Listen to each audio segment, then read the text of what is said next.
This is Mike Rother, and I'd like to welcome everyone back to the 2020 fall episode of the Genesis Ag podcast. We are in the tail end of the season, and we had the opportunity to meet up with Mark Rothermick and discuss some of what we've seen throughout the year, talk about some of the challenges that we are facing, thoughts about next year, and wherever else the conversation happens to go. You know, it's been quite a season. We've actually, as I look out the window this morning, we've got the grass covered with snow, which is pretty early for us, but just going to be a short event. Should be gone pretty soon. Anything else in the forecast that they know of? A little bit of rain the next day or two, and then kind of straighten up. So guys should be able to get back to it here in another couple of days.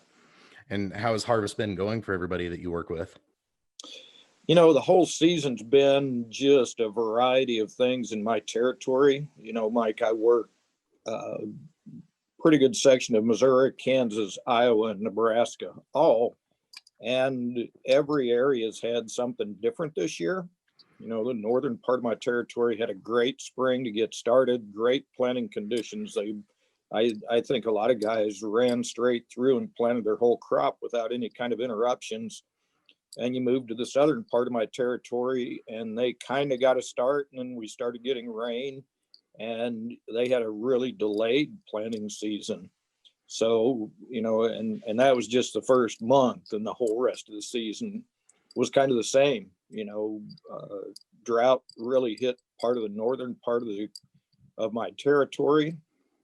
And then, you know, the big derecho in August made the national news across Iowa. I've got customers in that area. So, you know, harvest, as far as it's been, has, you know, not been too bad. Most guys have been able to run pretty decently. So. And how would you say that this year compares with last year? Is it still all over the board, or is it on the whole a little drier, wetter? It's not as wet as last year. Last year was a big challenge most of the season for a lot of guys. So as far as results for the year, though, it's been, you know, some guys are a little more disappointed. It seems like even guys that didn't necessarily have the derecho that caught some other wind events, you know, it's impacted their crop. A little more green snap in a few fields across Nebraska. We kind of had a dry spell the end of August across my whole area. So, you know, different impacts everywhere. Some guys have got pretty decent results. Some guys have got really good beans, and corn's a little more erratic. So it's just been, you know, it's just, I guess maybe it's a normal year. I understand, if we even know what that means anymore. Well, yeah, I think normal is abnormal. So. Well, can you talk about some of the things that you worked with guys this season on, some stuff that maybe you're excited about as far as Genesis Ag products goes, and things that you've learned throughout the season? Yeah, you know, Mike, one of the things that we kind of tweaked our programs a little bit this spring and started talking a little bit more about using our biologicals, in particular Revita N in furrow in a program. And I had multiple customers, you know, started working with that program, replacing their starter with our in furrow biologicals. Can you explain the thinking behind that? Like why, what were you trying to accomplish and how?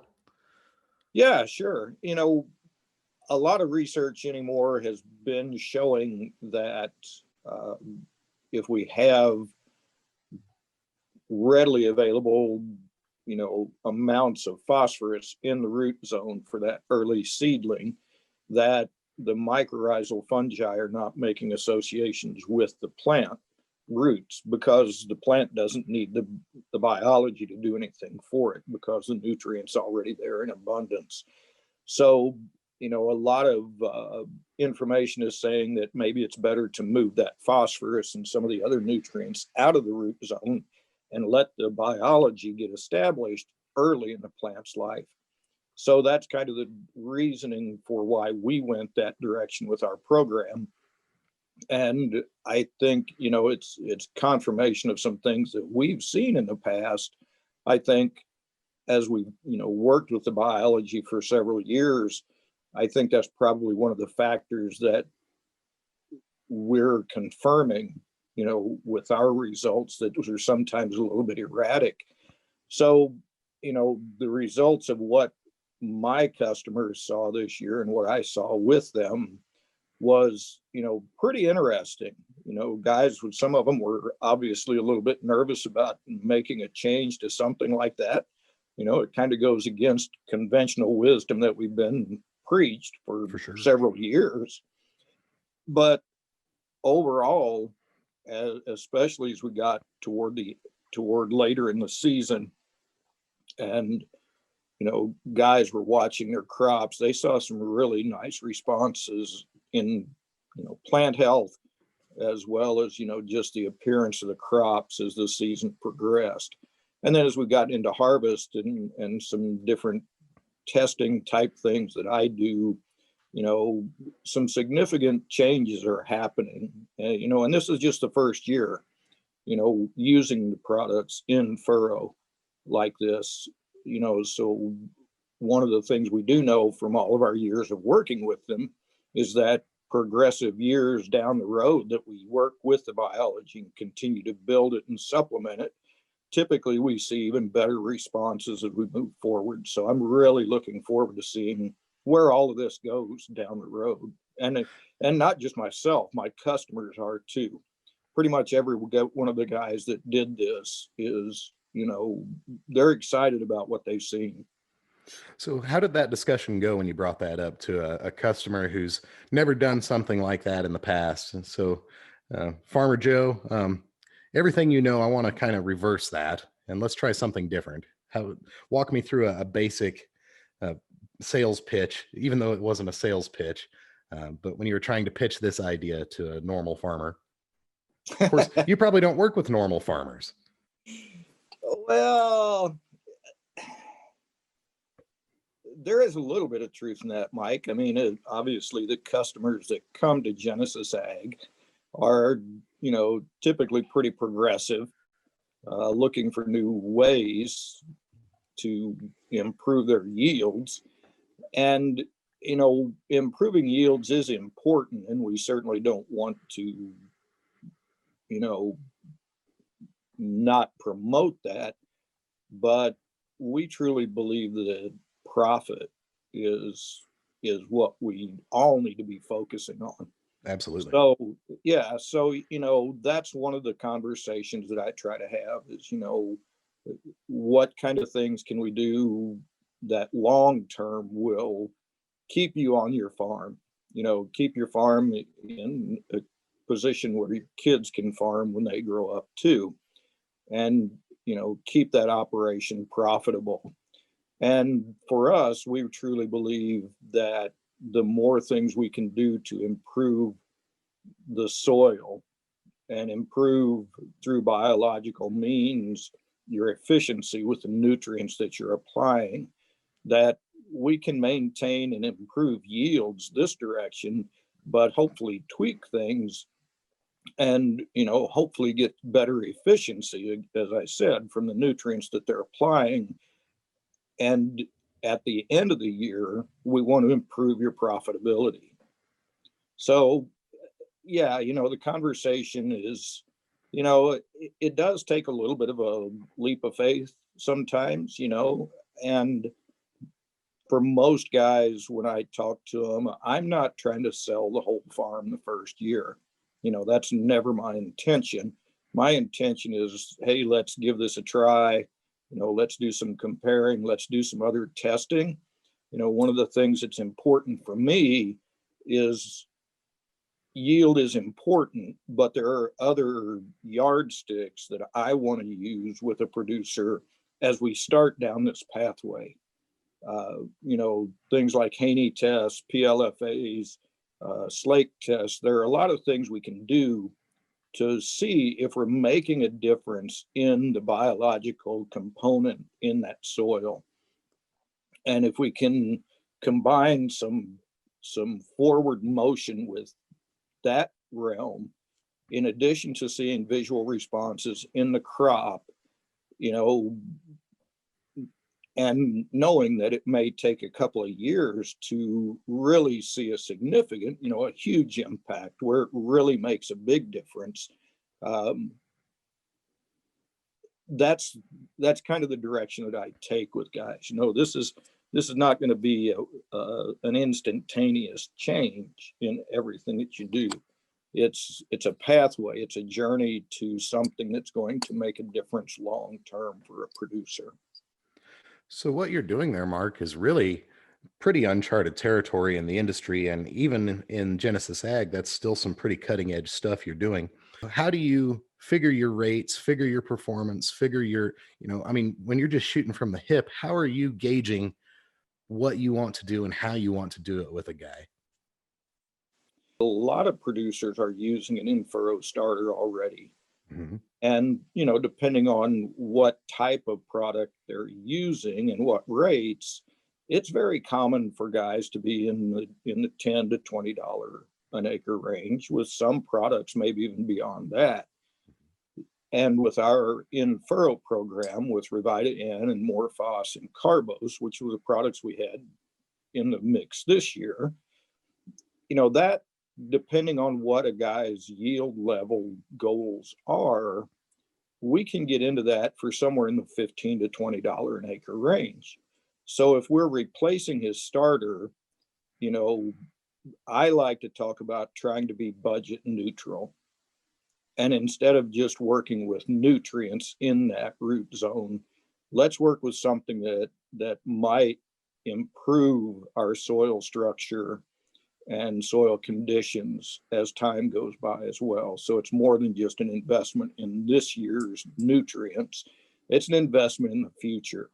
And if we can do that at a budget neutral level and maintain yields and eventually grow them as we go, you know, to me, that makes sense.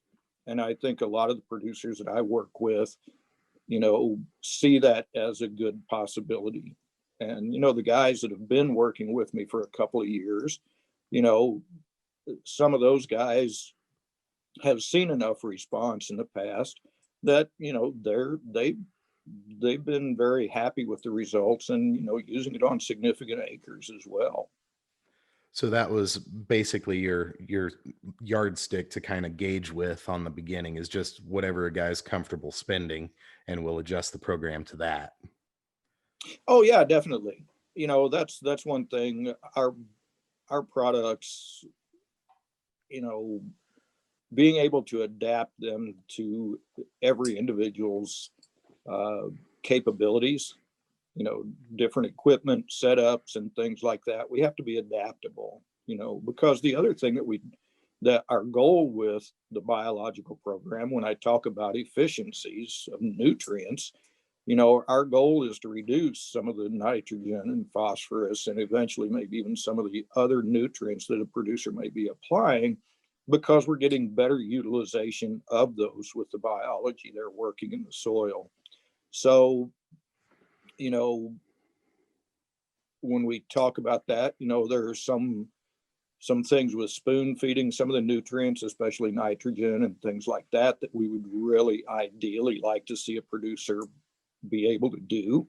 But not everybody's got that capability. So yeah, we have to be able to adapt, and that's where it's important to be able to work with somebody with Genesis that, you know, understands the products. We're not just a pull it off the shelf and go do it kind of a thing sometimes. So is everything that you did this year more geared around the Revita Inn? For people who aren't as familiar with Genesis Ag products, Revita Inn is kind of the Cadillac biological product that they offer. It's just, well, it's the Cadillac. It's a fully loaded program, where some of the others are other products are more focused on what they do. Zenergy is more focused towards grass crops and nitrogen production. Rhizonate's more mycorrhiza fungi, stuff like that for beans. So what made you lean towards the Revita Inn doing what you're doing as opposed to some of the more targeted products? Well, and I'm not opposed to the more targeted products at all, uh, Mike. You know, we've got we've seen good responses with several of those products over the past few years.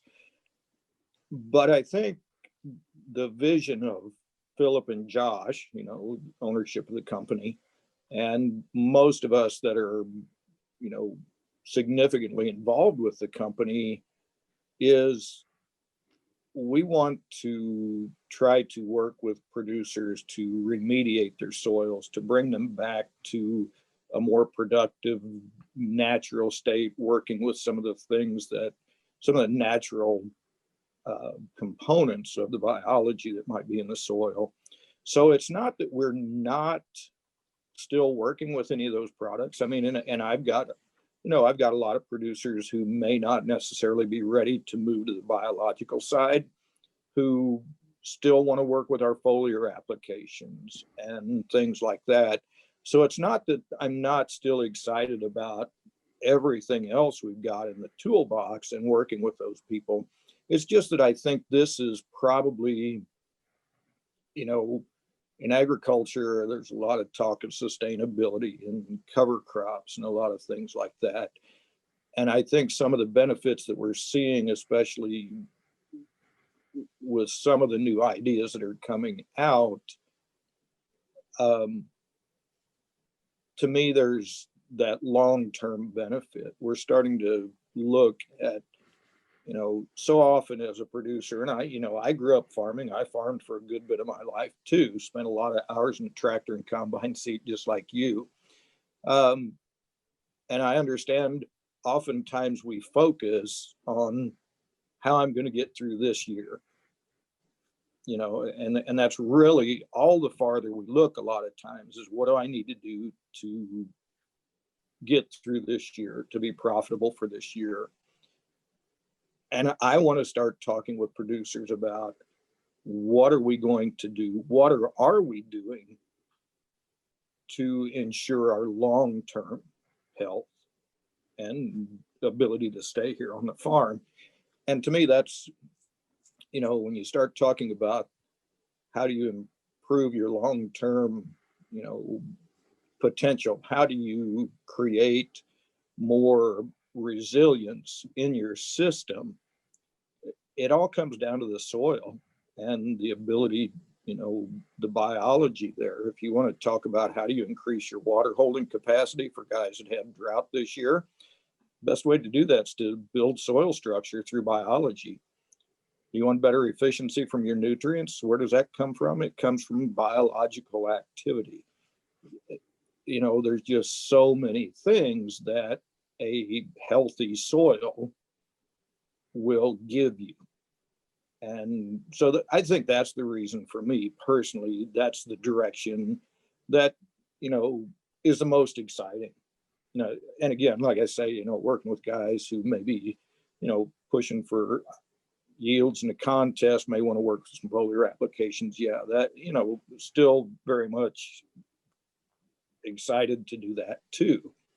But I really think long-term, improving our soils is going to have the biggest impact on a farmer's capabilities. So the reason you were working with the Cadillac product was because you're looking longer down the road. You're trying to build that foundation quicker, better, longer, faster, all that stuff, as opposed to just addressing this crop's needs. Right. I mean, you talk about a Cadillac product. I mean, if we're going to go this direction, we should use the thing that's the most diverse.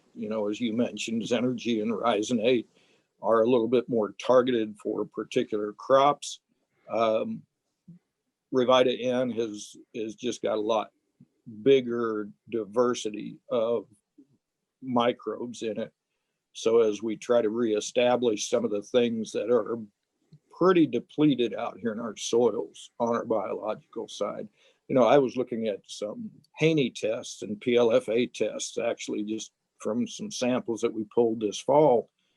And I had one particular farm that, as I looked through it, there were no protozoa present whatsoever in this test. Protozoa, while a lot of us don't know too much about them, they're an important link in our soil food web. When we look at how the biology functions, it's just a smaller version of, how the one animal eats another and eats another and moves up to the lion, and all the way through the food chain. Well, that whole system is the same, just on a much smaller scale with our biological community. And, protozoa are an important factor in making this work. So if we don't even have any in the soil, our food chain is broken. And so when we look at some of the results that we've seen through some of our biological testing, I say depleted or deficient. I mean, some of these things it's pretty serious. So, that's why I say it's going to take a little time as we reintroduce things. And that's where Revita Inn is targeted. It's got that diverse culture of microbes in it to try to jumpstart the system a little more quickly. Well, that makes sense to me. And I like how you use the word depleted and deficient, because we think of soil like we've been trained for years to think of it from a fertility standpoint.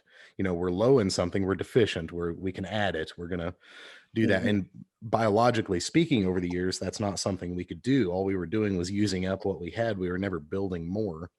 So now, where you're treating the biology like a soil fertility thing, that's something that farmers can get our heads around. Oh, we're low in that. Well, we'll just add that and get it back to right. That's a great way to relay that message to people who may not think about the biological side of things as well, or as much as you do. Mm-hmm. Well, Mark, we're coming up on our time limit here for this time. Would you be willing to speak some more on the next round? You got time to hang out with us? Sure, absolutely. Fantastic. Thank you all for being here with us on the Genesis Ag podcast. This go around, we're talking again fall 2020, what we learned, challenges, hopes for the future, all that. Join us next time. We'll talk some more with Mark Rothermick.